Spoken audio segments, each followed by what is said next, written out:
풍요보다 귀한 사랑, 이런 제목으로 함께 말씀을 나누도록 하겠습니다. 우리는 다 무언가 꿈꾸는 것들이 있습니다.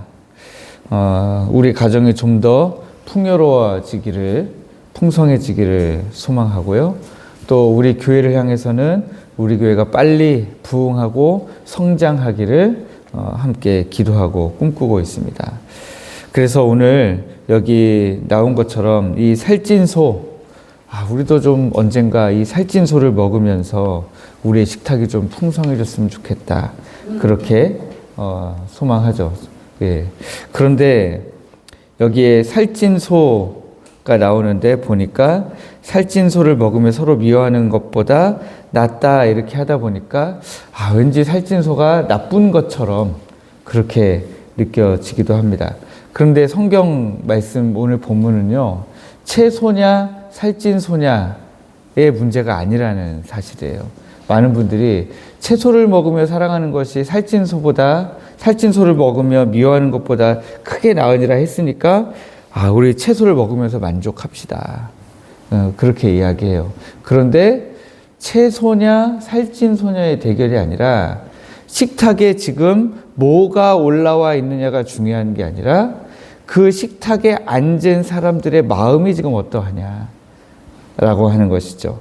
다시 말해서 그 식탁의 분위기가 어떠하냐라는 문제를 지금 이야기하고 있는 겁니다.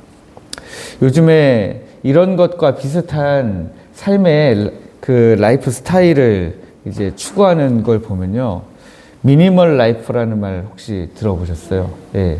집에 있는 거 좀 웬만하면 근 6개월 이내에 안 쓴 거 다 내다 버리는 겁니다. 다 내다 버리고 일단 거기부터 출발하고요. 그리고 나서 이제 더 안 사는 거예요. 예.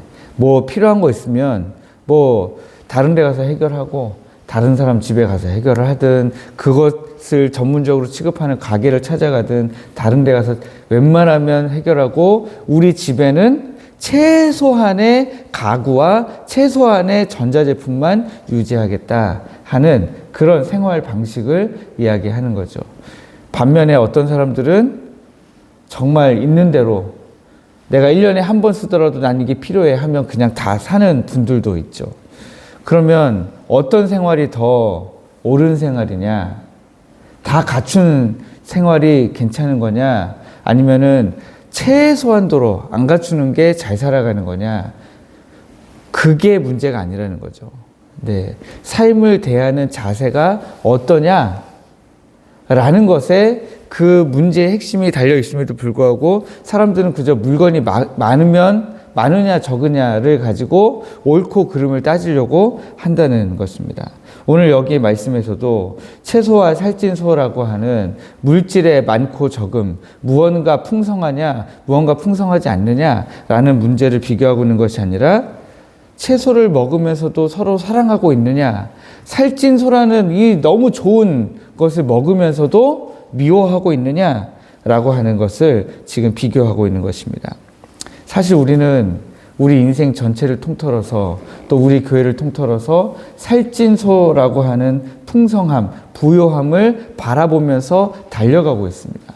누구나 다 인생에서 살찐소를 먹고 싶어 합니다. 어떤 교회든지 살찐소를 먹고 싶어 해요. 채소만 계속 먹고 싶어 하는 교회는 그 어디에도 없습니다. 네. 그럼에도 불구하고 우리 교회는 지금 채소를 먹고 있습니까? 살찐소를 먹고 있습니까? 저는 아직 살찐소를 먹지 못하고 있다고 생각합니다. 네. 그런데 이 본문을 선택한 이유는 앞으로 우리가 살찐소를 먹게 될 거잖아요. 살찐소를 먹게 되는 지금의 이 과정 가운데서 우리가 어떠한 마음가짐을 서로 가지고 있을 거냐. 사실 반대로도 말할 수 있는 거잖아요. 채소도 겨우 먹는데 미워하기도 하고 살찐소를 먹으면서도 마음이 넉넉해가지고 서로 사랑하기도 하잖아요. 근데 우리는 채소를 먹으면서도 미워하고 이제 살찐소를 먹기를 원하는 이 과정을 달려가면서도 미워하고 살찐소를 잡아놓고도 미워하면 그게 다 무슨 의미가 있습니까? 그래서 오늘 우리는 어떤 마음을 가져야 되느냐 하는 것이죠. 우리의 현재 식탁은 어쩌면 채소뿐일 수도 있습니다. 소박하고 어쩌면 부족해 보일 수도 있는데, 그래서 우리는 이 식탁이 빨리 이 식탁에 채소도 물론이거니와 살찐소도 빨리 올라오기를 바라고 있습니다. 근데 여기에 영적인 함정이 있죠. 살찐소라고 하는 미래의 목표에 집중한 나머지 그 과정에서 세상의 방식을 따라가는 것입니다. 목표를 얻기 위해서 세상의 수단을 가져오는 거죠. 사단 마귀가 사용하는 수단을 그냥 나도 모르게 가지고 와서 그냥 쓰는 거예요.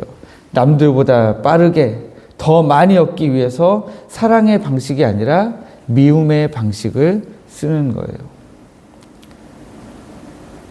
지금 현재에서 감사의 마음을 나누기보다는 원망하고 불평하고 미워하면서 시기하면서, 왜 지금 몇 명 안 되니까 더 시기하기가 사실 좋아요. 비교하기가 좋거든요. 여러분, 비교하는 거 얼마나 안 좋은 건지 아세요?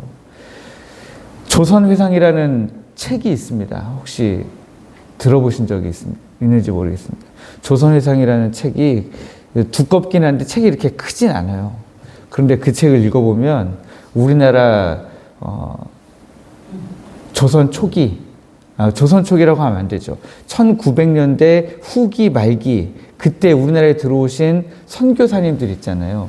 선교사님들의 이야기를 회상하듯이 써놓는 거예요. 막 거기에 보면 그때 그 시절에 선교사님들 막 우리나라에 와서 소풍 가시고 막 이런 이야기들 나와요.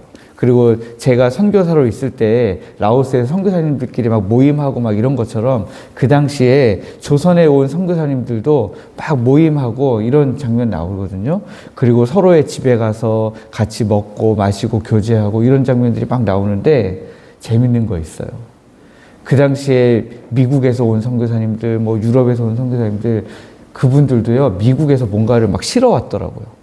저도 선교 나갈 때 제가 사용하던 물건들 있잖아요. 그 컨테이너에다 실어가지고 갔거든요. 근데 사실 뭐 그것도 누가 가르쳐 준 사람이 없어서 그냥 실어간 건데 나중에 보니까 안 실어가도 됐더라고요. 그런데 미국에서 유럽에서 오신 분들도 배 타고 왔을 거잖아요. 그 당시에 비행기가 없었으니까요.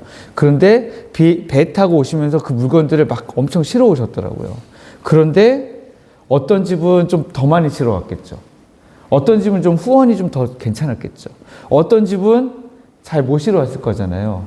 선교사님들끼리 엄청 비교하셨더라고요.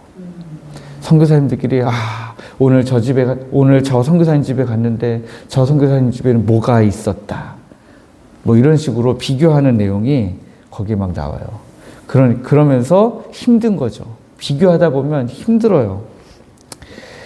미움이 생기고 조급함이 생겨요. 우리는 왜 저렇게 못했을까?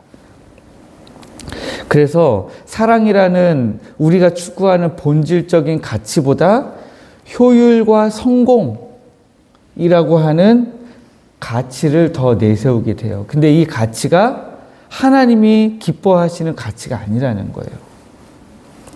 그래서 우리가 미움의 방식으로 시기와 조급함으로 얻어낸 그 살찐소는 결국 미움의 잔치가 된다는 거예요. 그러면 우리가 어떻게 하면 좋을까요? 어떤 마음을 가지면 좋을까요? 여기에 보니까 채소를 먹으며 서로 사랑하는 것이 낫다라고 기록하고 있습니다. 미래의 살찐소보다 지금 이 순간의 사랑이 더 낫다고 하는 거예요. 그래서 우리가 가져야 될 목표는 이겁니다. 살찐소가 아니라 사랑을 추구하는 것입니다. 살찐소, 풍요, 부요, 풍성함 이런 것들은요, 하나님이 주시면 감사함으로 누리는 결과예요. 예. 근데 우리는 하나님이 주실 결과를 우리 손으로 쟁취하기 위해서 지금 이 순간에 미움의 방식을 쓴다라고 하는 거예요. 그래서 이 풍성함은요, 하나님이 주시면 누리는 결과지 우리가 그것을 향해서 막 달려가야 되는 목표가 아니라는 겁니다. 그럼에도 불구하고 우리는 우리가 이렇게까지 했으면 그런 결과가 와야 되는 거 아니냐? 결과가 오지 않으니까 이거 우리가 지금 잘못된 거 아닌가? 이런 생각을 하게 된다는 거예요. 그러나 그런 생각에 조급하면서 우리가 벗어나야 된다는 거예요. 예전에 여러분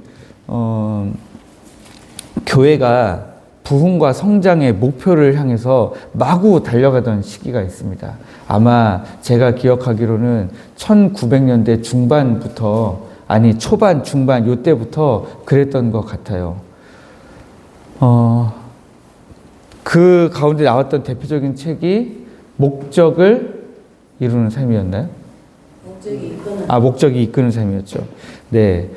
제가 그때 그 당시에 놀랬던 게 뭐냐면, 교회가 목사님이 앞에서 목회자가 이끌어가는, 그런 목회자가 이끄는 대로 영적인 방향을 향해서 달려가는 게 아니라 미국 교회에서부터 시작된 건데, 이제 목회자가 하는 것은 그냥 말씀만 전하고 교회가 어떻게 성장할 것인가에 대해서 이제 경영 쪽에서 전문가를 데려온 거예요.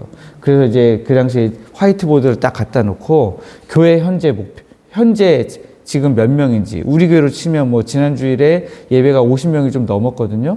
그러면 50명, 앞으로 1년 내에 100명, 그 다음에 200명, 여러분 우리는 이제 이 목표를 향해 갑니다 하면서 이제 그렇게 해가지고 교회가 성장하도록 만드는 그런 방법을 썼습니다. 그리고 이제 조금의 시간이 지나서 어떻게 됐습니까? 교회들이 성장을 했어요. 성장을 했는데 그 다음에 어떻게 됐어요? 교회가 이제 막 싸우고 갈라지고 막 그렇게 되기 시작했던 거예요. 왜 그렇습니까? 교회가 살찐소라고 하는 목표를 향해서만 달려갔지, 그 살찐소라는 메뉴를 앞에 놓고 어떤 마음으로 살아가야 될지를 정하지 않았기 때문에 그렇습니다. 하나님은 분명하게 말씀하시는 거예요. 너무너무 당연하지만, 너무너무 간단하지만 우리가 하지 않는 거, 서로 사랑하라는 것입니다. 두 농부가 만약에 있다고 생각해 보십시오. 한 농부는 살찐 소를 얻겠다는 욕심에 사로잡혀 있어요. 수단과 방법을 가리지 않고 내가 정말 부자가 되겠다라는 생각을 가지고 있어요. 한 농부는 부자가 되겠다라고 하는 욕심보다는 지금 내 곁에 있는 가족들, 내 주변에 살고 있는 이웃들과 사랑하면서 서로 배려하면서 서로 섬기면서 그렇게 살아가야지 생각하고 있어요. 그렇게 살아가고 있어요. 그렇다면 우리 하나님은 누구에게 풍요라고 하는, 살찐소라고 하는 결과를 맡기시겠습니까? 우리는 우리 교회를 향한 마음을 좀 점검할 필요가 있습니다. 거룩한 소망이 우리 안에서 세속적인 욕심과 미움으로 변질되지 않도록 부단히 하나님 앞에 나아가야 되는 것입니다. 부단히 경계해야 되는 것입니다. 지금부터 우리가 우리 교회 안에서 서로 사랑하고 사랑의 언어를 쏟아내고 사랑으로 서로 섬기고 사랑으로 봉사하지 않으면 나중에 사람이 좀 더 많아지면, 사람이 많아지면 해결될 문제 같아 보이잖아요. 그렇지 않다라는 거예요. 사람이 많아지면 더 힘들어질 수 있어요. 우리는 지금부터 열심히 서로 사랑해야 됩니다. 사랑하기 어려워도 열심히 사랑해야 돼요. 열심히 용서해야 돼요. 채소 한 가지뿐이라도 우리 식탁에는 아직 아무런 변변찮은 반찬만 올라와 있다 할지라도, 그렇다 할지라도 우리가 열심히 사랑하고 열심히 웃고 열심히 감사하고 열심히 서로를 높여주면서 우리가 그렇게 살찐소를 구하기 이전에 먼저 사랑을 구하고 하나님 앞에서 즐거움을 누리는 행복한 우리 교회가 되기를 주님의 이름으로 축복합니다.